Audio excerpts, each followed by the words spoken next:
अक्सर समय रहते सद्बुद्धि नहीं आती। सद्बुद्धि तभी आती है जब समय गुजरा वह चला जाता है। यानी समय के साथ सद्बुद्धि आना तो सही होता है, लेकिन अगर समय जाने के बाद सद्बुद्धि आए तो क्या फर्क पड़ता है? कुछ फर्क नहीं पड़ता। हाँ, इससे ये होगा कि आगे वाले जो नुकसान होने वाले थे कदाचित वो रुक जाए, परंतु एक नुकसान अवश्य होगा। वो ये क्योंकि ना आपके पास सद्बुद्धि नहीं था, तो कुबुद्धि थी। आपने जो कार्य किया है उसका परिणाम तो भोगना पड़ेगा। याद रखिएगा बंधुगण, जो आप इस संसार में कर्म करेंगे उसी का फल आपको इस संसार में ही मिलेगा। कर्म का खेती भी यहीं पर होता है, उसका बीज यहीं पर ही रोपण होता है और उसका फल भी यहीं पर ही मिलता है। जैसा जैसा कर्म करते चलेंगे वैसा ऐसा फल मिलता चलेगा और वैसा ही आपका भविष्य, वैसा ही आपका भाग्य बनता चलेगा। इसीलिए कोई भी निर्णय लेने से पहले, कोई भी कर्म करने से पहले हमेशा सोच समझकर, बोध से, ज्ञान से कर्म करना चाहिए। क्योंकि आखिरकार आपको ही उसी समस्या से अवगत होना पड़ेगा, उसी बोझ को ढोना पड़ेगा, कोई और नहीं। हाँ, भले ही कोई दूसरा आपके ऊपर सहानुभूति दे दे, आपके सपोर्ट में खड़ा हो जाए, लेकिन जो मुख्य भूमिका जिसको निभाना है वो तो आप ही है ना। क्या सही नहीं कह रहा हूं बंधु? रावण का ज्ञानी होना संसार के लिए कुछ विशेष लाभदायक नहीं हुआ। भले ही वो अपने आप को बहुत प्रचंड ज्ञानी मानता हो, बुद्धिमान मानता हो, परंतु उसके पास सद्बुद्धि नहीं था। भला कोई दूसरे की पत्नी को ऐसे बिन बुलाए चुरा कर कौन लाता है? हरण कौन करता है? हरण और बरन में फर्क होता है बंधु। हरण उसको कहते हैं जब कोई किसी दूसरे को उसके स्वेच्छा के बिना, उसके मन के विरुद्ध उसको जोर जबरदस्ती अपने साथ उठा के ले आता है। और बरन उसको कहते हैं जब कोई एक व्यक्ति दूसरे एक व्यक्ति को उसके स्वेच्छा से उसको अपने साथ लेके आता है, उसको बरन कहते हैं। रावण ने सीता का हरण किया था, परंतु कृष्ण ने रुक्मणी का हरण नहीं किया था, रुक्मणी का वरण किया था। भले ही दोनों स्थिति लगभग एक ही तरह का है, दोनों ही वैसे लेके आए थे बिना किसी को कुछ बोले, परंतु अगर आप गहरी दृष्टि डालेंगे इस पर, उठला उठला दृष्टि नहीं, बाहरी तौर पर नहीं, तो आप जान पाएंगे कि रामायण का रावण सीता का हरण किया था और महाभारत का कृष्ण रुक्मणी का वरण किए थे। रुक्मणी से आप कभी भी ये नहीं पाएंगे वो ये कहते हैं कि मेरा भाग्य टूट गया, मेरा दुर्भाग्य हो गया, ये क्यों हुआ। लेकिन सीता हमेशा ये कहती है, हमेशा तिरस्कार करती जाती है रावण को। भले ही ये चीज़ यहाँ पर डिस्कस करने वाला मैं नहीं था, लेकिन मैं कह दिया। तो रावण का ज्ञान होने से क्या फायदा जिसमें सद्बुद्धि ही ना हो। ऐसे ऐश्वर्या रईस वाला जीवन हो के क्या फायदा जिसमें सद्बुद्धि ही ना हो। दुर्योधन को उठा लीजिए, सद्बुद्धि है उसमें? नहीं। सद्बुद्धि आएगा भी कहाँ से? सद्बुद्धि तभी आता है जब उसका स्रोत भी अच्छा हो। सत्संग से सद्बुद्धि का स्रोत आता है, कुसंग से नहीं। और दुर्योधन में कभी भी सद्बुद्धि नहीं आ सकता। कितने तरह के प्रपंच किए थे, आप उठा लीजिए, चाहे लाक्षा ग्रह का प्रपंच हो, चाहे दूत का प्रपंच हो, या चाहे विभिन्न तरह के बाधाएं अड़चने पांडवों के सामने खड़ा करना। क्या सही नहीं कह रहा हूं बंधु भाई? तो समय रहते अगर सद्बुद्धि मिल जाए, मान लीजिएगा ये ईश्वर का सबसे बड़ा वरदान है। हमारा जो जीवन है यह 60-70 साल का हो गया है। जो जीवन हमें जीना है इसी 60-70 साल में जीना है, और अगर इससे ऊपर भी जाता है तो बहुत अच्छा। लेकिन जब जीवन के अंतिम स्टेज में हम होते हैं, मान लीजिए 60 साल का, 70 साल का, 65 साल का, तब अगर हमारे पास सद्बुद्धि आता है, बोध आता है, चेतना आता है, उच्च चेतना, तो क्या फायदा होता है? जो हमें करना था वो तो हम 20 से 50 की उम्र में या फिर उससे पहले वाले जीवन से ही हमें करना था, लेकिन हमने तो कुछ किया नहीं, उसमें तो सद्बुद्धि नहीं मिला। यानी इतने साल हम गलत जीवन जीते आए और अभी सद्बुद्धि मिलकर क्या फायदा? अगर यही सद्ज्ञान, सद्विचार, सद्बुद्धि हमें पहले मिल जाता कि तो कदाचित क्या हमारा स्थिति भिन्न नहीं होता, हमारा भविष्य भिन्न नहीं होता, हमारा जीवन भिन्न नहीं होता? पूछिए अपने आप से, क्या हम सही जीवन नहीं जीते? सही नहीं कह रहा हूं बंधुगण? इसीलिए सद्बुद्धि का होना अति आवश्यक होता है। बुद्धि तो सब में होता है, परंतु बुद्धि का शुद्धिकरण अति आवश्यक है। आसुरी बुद्धि, राक्षसी बुद्धि हमेशा अलग होगा दैव्य बुद्धि से। सात्विक बुद्धि, राजसिक बुद्धि और तामसिक बुद्धि अलग होगा। सात्विक बुद्धि सदाचार युक्त होगा, राजसिक बुद्धि भौतिक कामना युक्त होगा, भौतिक उपलब्धि, पद पदवी के पीछे जाना चाहेगा और इसके लिए कुछ भी प्रपंच कर सकता है। और तामसिक बुद्धि मलिनता, प्रपंच, झूठ बोलना, अपना स्वार्थ सिद्ध करने हेतु सब कुछ करना, यही सब होता है। वास्तव में कभी भी ये नहीं कहा गया है कि आप संसार को त्याग दीजिए।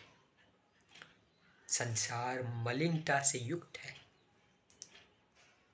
संसार में जितना मलिनता है और उसमें उतना ही स्वच्छता भी है। ये विकल्प है कि आप इसको अपने लिए कैसे इस्तेमाल करते हैं। सब इस्तेमाल करेंगे तो आपका विकास, और गलत तो विनाश। संसार दुर्गुणों का खान है तथा मनियों का भी खान है। आप किसको धारण करते हैं ये आप पर निर्भर करता है। भगवान न मंदिरों में रहते हैं और ना ही जहाँ भजन कीर्तन होता है। भगवान वहाँ रहते हैं जहाँ सदाचार रहता है, जहाँ धर्म रहता है, सत्य रहता है। भले ही वहाँ पर कोई ऐश्वर्य ना हो, कोई भजन कीर्तन ना हो, लेकिन वहाँ पर सदाचार है, वहाँ पर रहते हैं, संतों के मन में रहते हैं, भक्तों के भाव में रहते हैं, ज्ञानियों के ज्ञान में रहते हैं। क्या सही नहीं कह रहा हूँ बंधुगण? तो बुद्धि का शुद्धिकरण तभी होता है जब हम सत्संग करते हैं। जो मलिनता होती है वो धीरे धीरे चलती जाती है। और जैसे जैसे हम कुसंगति की ओर आगे बढ़ते हैं तो शुद्ध हुआ वाला बुद्धि भी बहुत कम समय में अशुद्ध होने लगता है, और उस अशुद्धि के कारण हम सद विचार नहीं कर पाते, सही निर्णय नहीं ले पाते, गलत बुद्धि कुबुद्धि से दुराचरण ही करते हैं। हमेशा दूसरे के अहित के बारे में सोचेंगे। यह आपको कभी भी उच्च चीजों के बारे में सोचने के लिए विवश नहीं करेगा, उच्च लक्ष्य उच्च उद्देश्य नहीं देगा। ये कहना जितना सहज है, सुनना जितना सहज है, परंतु इसको जान पाना या फिर इसको सही सही परीक्षण करके जान पाना कि हम अभी इसी तरह की स्थिति में है, बहुत डिफिकल्ट होता है बंधुगण। कहने के लिए क्या है, बहुत सारे तो पांडित्यपूर्ण बातें कह लेंगे, परंतु उसका जीवन देखिए, वो जितना कह रहा है क्या उसका जीवन में वो है? तो उसका कर्म यानी उसका आचरण और उसका वाणी तथा उसका सोच, ये तीन चीज क्या मिल खा रही है? और मिल खा रही है किस तरह कि सदाचार युक्त है, सद्गुण युक्त है, सद्विचार युक्त है, तो वो महान मनुष्य हुआ, अन्यथा वो ढोंगी हुआ। मिथ्या सनभंगुर चीजों से मोह मत रखिए, आसक्त मत होइए। जो शाश्वत चीजें हैं, जो आत्मा से जुड़ी हुई है, उसको अपनाते हुए चलिए। कभी भी ऐसी स्थिति आए जब आपको इन दोनों में चुनना है तो हमेशा शाश्वत चीजों को चुनिए, जो आत्मा के साथ जाती है उसे चुनिए। परंतु इसका मतलब ये नहीं कि हम अपने दायित्व से मुंह फेर ले, नहीं। हमेशा धर्मयुक्त कार्य करिए। ये मेरा दायित्व है, परंतु क्या इस दायित्व से धर्म में वृद्धि हो रहा है, सत्य में वृद्धि हो रहा है? नहीं। क्योंकि ना मेरा दायित्व यह है कि ये मेरा परिवारजन है, इसे मैं सुरक्षा दूं, इसके साथ में खड़ा हूं, परंतु वो अधर्म आचरण कर रहे हैं, अधर्मी है, पापी है, असत्य के राह में बढ़ने वाले हैं, तो वहां पर हम ये कहकर उसके साथ नहीं खड़े होंगे कि ये मेरा दायित्व है, ये मेरा रिस्पॉन्सिबिलिटी है। हाँ, हम उन्हें समझाएंगे, बहुत समझाएंगे, चेष्टा करेंगे वो सही राह पर आ जाए। अगर आए तो अच्छी बात, और अच्छी राह पर आने के बाद अगर उनके सामने कोई तकलीफ आती है, समस्या आती है, तो उनका साथ देंगे। परंतु अगर वो गलत राह में है, उन्हें समझाकर अच्छे राह में लाएंगे। अगर नहीं समझे तो वहां पर उनका साथ नहीं देंगे, उनका विरुद्ध खड़े हो जाएंगे। आप कह रहे होंगे ये कैसे मैं बात कर रहा हूं? एक उदाहरण दूं, समझ में आ जाएगा। उदाहरण है महाभारत का युद्ध लीजिए। अर्जुन के सामने उनके ही तो परिवारजन थे, सभी उनके भाई थे, पितामह भीष्म थे, गुरु थे, सब कुछ ऐसे थे, मामा भांजा सब आपस में ही थे। तो यहाँ पर तो सब अपने आप के लिए खड़ा होना चाहिए, परंतु ईश्वर अर्जुन से ये कहते हैं, भले ही वो अपने लगते हैं परंतु वो वास्तव में क्या आपके हैं?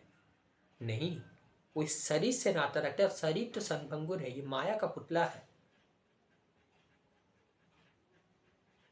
और दूसरा बात, हाँ, ये धर्म है कि उनके साथ खड़ा होना चाहिए, वो परिवारजन है, परंतु क्या राष्ट्र के लिए वो उनका आचरण सही है? क्या देश के लिए उनका आचरण सही है? क्या वो धर्मी है? क्या उनमें उतना पात्रता है कि हम उनके लिए खड़े हो? नहीं। और ऐसा चिंतन या फिर ऐसा सोच आप तभी रख सकेंगे पूरा पूरा उत्तर तभी पाएंगे जब आपके पास तत्व ज्ञान होगा, पौराणिक ज्ञान नहीं, कहा सुना बात नहीं जो चलता आ रहा है।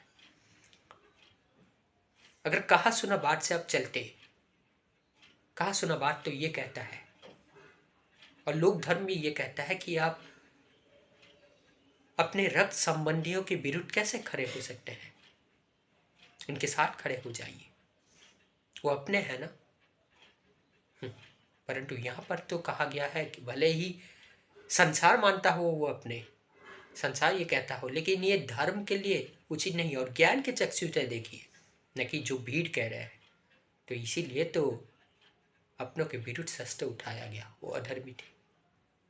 सही नहीं कह रहा हूँ बंधुगण। तो सद्बुद्धि का कितना आवश्यकता है, आशा करता हूँ समझ पाए होंगे। एक चोर में भी बुद्धि होता है और एक पुलिस में भी बुद्धि होता है। पुलिस का बुद्धि ये होता है कि वो चोर को पकड़े जो गलत कार्य किया है, बिना अपने अधिकार के, किसी दूसरों के हक का पैसा या फिर कोई भी सामग्री बिना उसे बोले चुरा लिया और ऐसा ही कुछ डकैती भी कार्य करता है ना। यहाँ पर चोर अपने बुद्धि का इस्तेमाल कर रहा है किसी के हक छीनने का, किसी के अधिकार को छीन लेने का, किसी के सामग्री को छीन लेने का, बिना उसको बोले। और पुलिस अपने बुद्धि का इस्तेमाल कर रहा है उस चोर को पकड़ने के लिए जो ऐसे कुकृत्य को अंजाम देते हैं।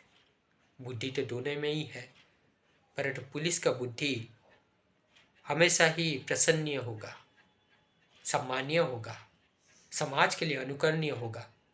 लेकिन चोर कभी भी अनुकरणीय नहीं बन सकता, कभी भी उदाहरण नहीं बन सकता। आशा करता हूं इससे आप भी सहमत होंगे। तो बंधुगण, बहुत हो गया और ज़्यादा देर इसे खींचना नहीं चाहूँगा। आशा करता हूँ जो मैं कहना चाहता था वो समझ में आया होगा कि समय रहते सद्बुद्धि का होना अति आवश्यक बन जाता है, अन्यथा हम पापी बन जाएंगे, कुकृत्य करने लगेंगे, है ना। तो यहीं पर ही आपसे अलविदा लेना चाहूँगा, फिर मिलेंगे दूसरे वीडियो में। तब तक थोड़ा प्रतीक्षा रखिए और अपने जीवन को सही राह दीजिए, सही दिशा दीजिए। धन्यवाद।